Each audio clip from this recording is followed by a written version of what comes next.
Hello friends, स्वागत है आपका मेरा YouTube channel Uttarakhand study with Lakshman में। दोस्तों, जैसे कि हमारी कनिष्ठ सहायक आबकारी प्रवर्तन सिपाही की जो सीरीज चल रही थी उसी को लेकर मैं आज आ रखा हूँ।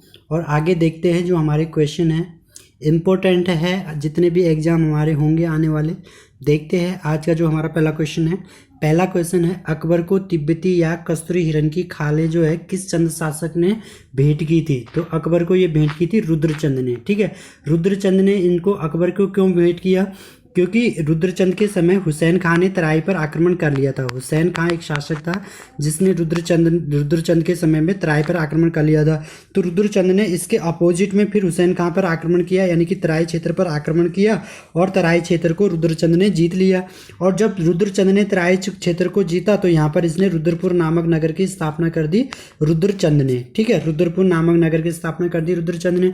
इस खुशी में रुद्रचंद ने अकबर को जो है तिब्बती या कस्तूरी हिरणों की खाल क्या है भेंट की थी। तो यहाँ से ये क्वेश्चन ये भी आ सकता है कि रुद्रपुर नामक नगर की स्थापना किसने की है? रुद्रचंद ने। ठीक है, दूसरा क्वेश्चन है हमारा, मानवोदय काव्य में लक्ष्मी चंद को क्या कहा गया है? लक्ष्मण कहा गया है मानवोदय काव्य में। ठीक है, और मूनाकोट ताम्रपत्र में लक्ष्मी चंद को कहा गया है लक्ष्मण चंद। ठीक है, मूनाकोट में क्या कहा गया है?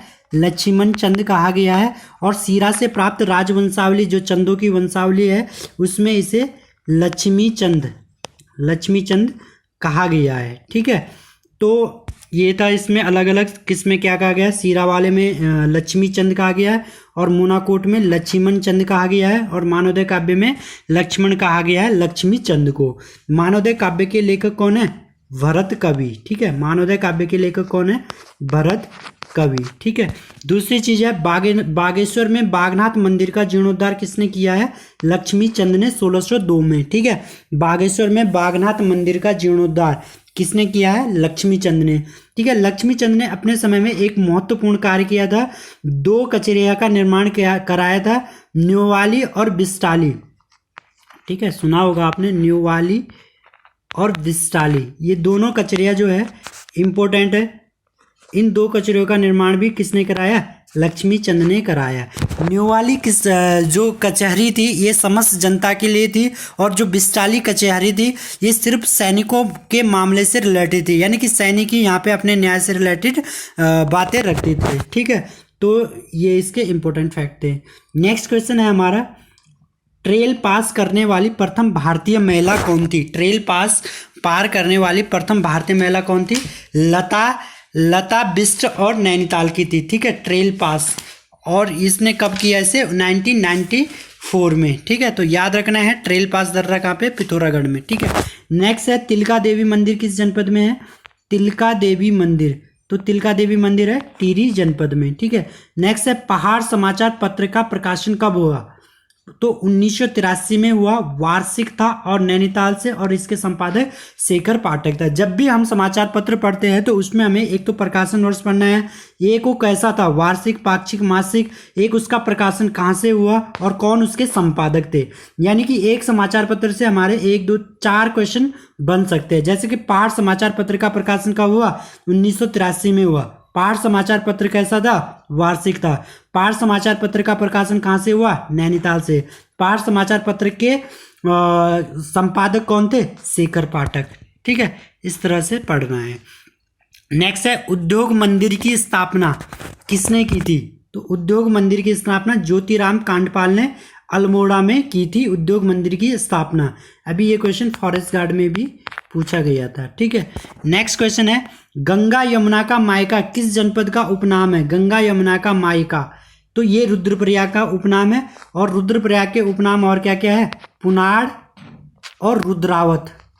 पुनाड़ और रुद्रावत भी रुद्रप्रयाग को कहते हैं। ठीक है, नेक्स्ट क्वेश्चन है, बाढ़ वाला यज्ञ वेदिका का निर्माण किसने किया? बाढ़ वाला यज्ञ वेदिका का निर्माण किसने किया? सीलवर्मन ने किया। और सीलवर्मन ने जो है यमुना नदी के बाएं तट पर जो है अश्वमेध यज्ञ भी कराया। तो आता है क्वेश्चन, किस शासक ने यमुना के बाएं तट पर अश्वमेध यज्ञ कराया? सीलवर्मन ने। ठीक है, नेक्स्ट क्वेश्चन है, उत्तराखंड में किसान रत्न पुरस्कार की शुरुआत कब हुई? 2010 में। ठीक है, नेक्स्ट क्वेश्चन है, हाल ही में देश की सबसे बड़ी तितली कहाँ खोजी गई? तो ये जून 2020 में उत्तराखंड के डीडी हाट यानी कि पिथौरागढ़ में खोजी गई तितली का नाम है ट्राइडेस अयूकस। ठीक है, ट्राइडेस अयूकस जो है सबसे बड़ी तितली उत्तराखंड में खोजी गई हाल ही में। ठीक है, इसके बाद है, भारत नेट फेज 2 परियोजना के तहत कितने ग्राम पंचायतों को इंटरनेट से जोड़ा जाएगा? 5,991। ठीक है, 5,991 गाँव को जो है भारत नेट परियोजना फेज 2 से जोड़ा जाएगा। अभी ये क्वेश्चन सिंपल सा आया था कनिष्ठ सहायक में कि भारत नेट परियोजना किससे संबंधित है, तो वो थे ग्रामों को इंटरनेट से जोड़ने से। ठीक है, तो थोड़ा सा इसके बारे में देख लेते हैं। सबसे पहले भारत नेट फेज परियोजना जो शुरू हुई थी ये 2011 में। ठीक है, 2011 में शुरू हुई थी भारत नेट फेज फर्स्ट जो परियोजना थी वो OFC नेटवर्क के नाम से। किसके नाम से? OFC नेटवर्क के नाम से, ऑप्टिकल फाइबर कम्युनिकेशन नेटवर्क के नाम से यह जो परियोजना है शुरू हुई थी। ठीक है, 2015 में इसका नाम भारत नेट परियोजना किया गया। ठीक है, 2015 में इसका नाम क्या किया गया?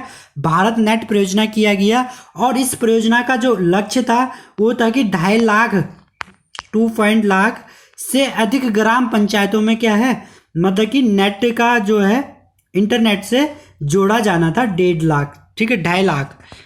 दूसरी चीज, इस परियोजना का जो वित्त पोषण कौन सी संस्था कर रही है? सबसे इंपॉर्टेंट क्वेश्चन है, वित्त पोषण कर रही है इसकी यूनिवर्सल सर्विस ऑब्लिगेशन फंड। ठीक है, ऑब्लिगेशन। तो ये जो वित्त संस्था है यानी वित्त पोषण जो है इसकी कौन सी संस्था कर रहा है? यूनिवर्सल सर्विस ऑब्लिगेशन फंड द्वारा इसका जो है वित्त पोषण किया जा रहा है, USOF। ठीक है, तो इस परियोजना का शुरू में इस परियोजना को जो है हरिद्वार में और 1865 ग्राम पंचायतों में शुरू की गई थी। हरिद्वार समेत 1865 ग्राम पंचायतों में ये शुरू की गई थी, जिसमें से केवल 1400 ग्रामों को अभी तक जो है इंटरनेट की सुविधा प्राप्त हो चुकी है। कितने? 1400 को। ठीक है, दूसरी चीज है कि वर्तमान में ये उत्तराखंड के 12 जिलों में 65 ब्लॉकों में 12 जिलों के 65 ब्लॉक के 5,991 गांवों में इस परियोजना को पहुंचाया जाएगा। ठीक है, 12 जनपद में 12 जिलों में। ठीक है, इससे पहले हरिद्वार में जो है ये इस परियोजना का लाभ जो है पहुंच चुका है, इसलिए इसको हरिद्वार में नहीं दिया जाएगा। वर्तमान में 12 जिलों में ये पहुंचाई जाएगी। ठीक है, दूसरी चीज है कि इस परियोजना का जो है वर्तमान लक्ष्य जो भारत नेट फेज 2 परियोजना है इसे 2021 तक पूर्ण किया जाएगा। दिसंबर 2021 तक इसको पूर्ण किया जाएगा। और इसकी जो स्वीकृत लागत है केंद्र सरकार से 2,000 करोड़ रुपए की स्वीकृति इसके लिए मिल रखी है। ठीक है, तो भारत नेट परियोजना का जो पहला फेज है वो 2018 में क्या हो गया था? पूरा कर दिया गया था। 2018 में पहला चरण इसका पूरा हो गया है, जो कि 1 लाख गांव तक इन्होंने क्या है इंटरनेट को पहुंचाया है, यानी कि नेटवर्क को। तो इससे बहुत सारे क्वेश्चन हमारे बनते हैं। सबसे पहले भारत नेट परियोजना किससे है? तो ये है इंटरनेट से जुड़ने से। दूसरी क्वेश्चन ये भी बन सकता है कि भारत नेट परियोजना की शुरुआत कब हुई? तो 2011 में। 2011 में जब ये परियोजना शुरू हुई था उसका नाम क्या था? OFC यानी कि ऑप्टिकल फाइबर कम्युनिकेशन था। भारत नेट परियोजना का नाम भारत नेट परियोजना कब से पड़ा? 2015 से। ठीक है, इस परियोजना का उद्देश्य क्या था जब ये शुरू हुई थी? कि 2.5 लाख गाँव तक क्या है ग्राम पंचायतों को इंटरनेट कनेक्शन से जोड़ना। ठीक है, तीसरा नेक्स्ट जो क्वेश्चन ऐसे भी आ सकता है कि इस योजना का वित्त पोषण कौन कर रहा है? यूनिवर्सल सर्विस ऑब्लिगेशन फंड द्वारा इसका वित्त पोषण किया जा रहा है। पहले चरण में इसमें कितने जिलों के लिए शुरू की गई थी?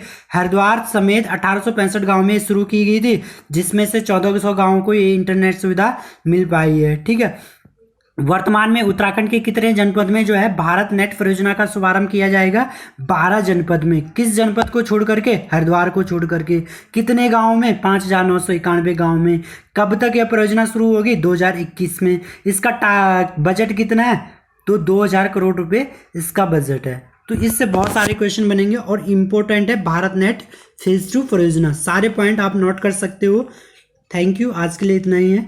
धन्यवाद दोस्तों। वीडियो को लाइक, सब्सक्राइब और शेयर जरूर